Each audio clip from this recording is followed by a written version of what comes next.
2004ஆம் ஆண்டு சுனாமியில் தமிழகம் மிக கடுமையாக பாதிக்கப்பட்டது.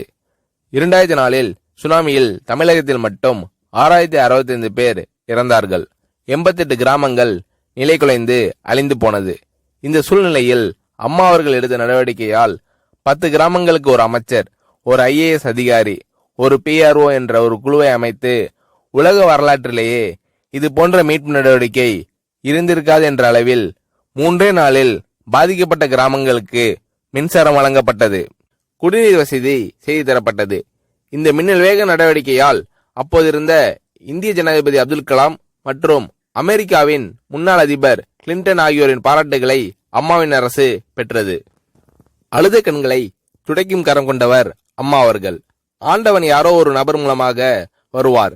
தமிழ்நாட்டிற்கு கிடைத்த தெய்வம் அம்மா அவர்கள். சுனாமியில் பாதிக்கப்பட்டவர்களில் 40 பேருக்கு 2 குழந்தைகளும் சுனாமியில் இறந்து விடுகிறது. அந்த 40 பேரும் ஏற்கனவே கருத்தடை ஆபரேஷன் செய்திருக்கிறார்கள். பெற்றோர்கள் மட்டும் உயிர் பிழைத்திருக்கிறார்கள். உயிர் பிழைத்தவர்களுக்கு இனி குழந்தை கிடையாது என்ற நிலையில் அவர்களுக்கு கருணைவு ஆபரேஷன் செய்து அவர்களில் பல பேருக்கு குழந்தை பிறந்து அந்த குழந்தைகள் இன்று பள்ளிக்கு சென்று கொண்டிருக்கிறார்கள்.